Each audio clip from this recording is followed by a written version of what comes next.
It was glorious. I was like, you know, am I dreaming right now? And am I actually this close to an Action Comics #1? He pinched me a couple times. Yeah, and I think there are only around 100 known copies in the world. I heard a couple of years ago one that was graded a 9.0, sold for $3.2 million. Wow. Wow, really? That's what that book's up to now? $3.2 million.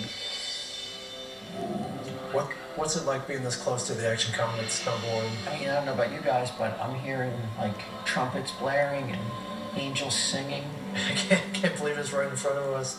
Declaration of Independence, okay, maybe a little bit more important, but not much more. Everything that we believe in stems from this. This isn't a cult, right? Because we're talking about a comic book. Everything leads back to Action Comics #1. Everything. I just want to give thanks. This moment. We can do that, right? Give him a minute to soak it in. Hey guys, how's it going? Hey, how you doing? You're Mr. Jeppy. Yeah, nice to meet you. My name's Walter. Nice to meet you guys. Pleasure. I appreciate you coming here today. Steve GEPP, for those out there that don't follow this sort of thing, he owns Diamond Comics Distributors, which is the only comic distribution company left in the United States, am I right? You're right. He's a big fan as well. He's a comic book enthusiast. And I always love hearing about when a fan takes their collection public, because not only does it tell the story of that world, but it tells the story of your life as well. How much you know about that book? Well, I mean, without Superman, there is no superhero, right? That's pretty well said. I mean, these guys, Siegel and Schuster, hustled for 5 years to try to get somebody to take Superman, and nobody would. In fact, Action Comics #1, he's on the cover. He's not on the cover again until #7 because they didn't get the sales reports back.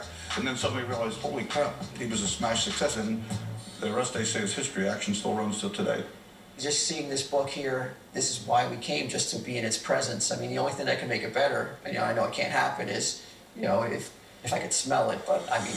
So you're a believer. You like smelling them. Oh, I love smelling them. I mean... Man, hey, high five. Yeah, I mean, good man. I don't understand this whole smelling thing.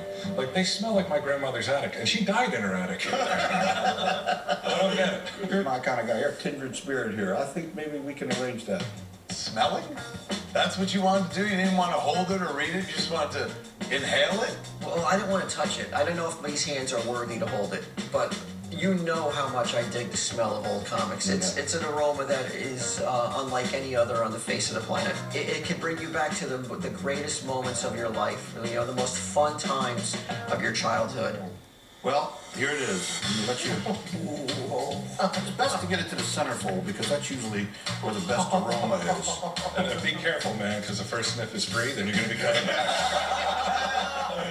Here, mosey up here, bro. Careful. Oh, man. Rise and Walt, my son. That has got to be the sweetest scent. You gonna remember that? Yeah. It was the smell of a million wildflowers. The eloquence that spills out of you when you're talking about something you're passionate about comic books, you're like Lord Byron at that moment, man. 1,000 floors making 1,000 arrangements in 1,000 years could not match the smell of this book. Really, from the bottom of my heart, thank you. Oh, my pleasure. And I gotta thank you because isn't it often that I'm making somebody's dream come true? So thank you also. Congratulations, your life is meaningless from here on out. It's something every geek should have to do in their lives. Eventually stand before a copy of Action Comics #1, because every hero bends a knee at the last son of Krypton. Without him, there is no superhero community. And all night we've been Krypton, but it's time for the show to go Krypt off. For Comic Book Man, I'm Kevin Smith. Brian Johnson. Walt Flanagan. Mike Zapsek. Big Chad. Remember, kids, the S stands for hope, even though hope begins with an H. Good night.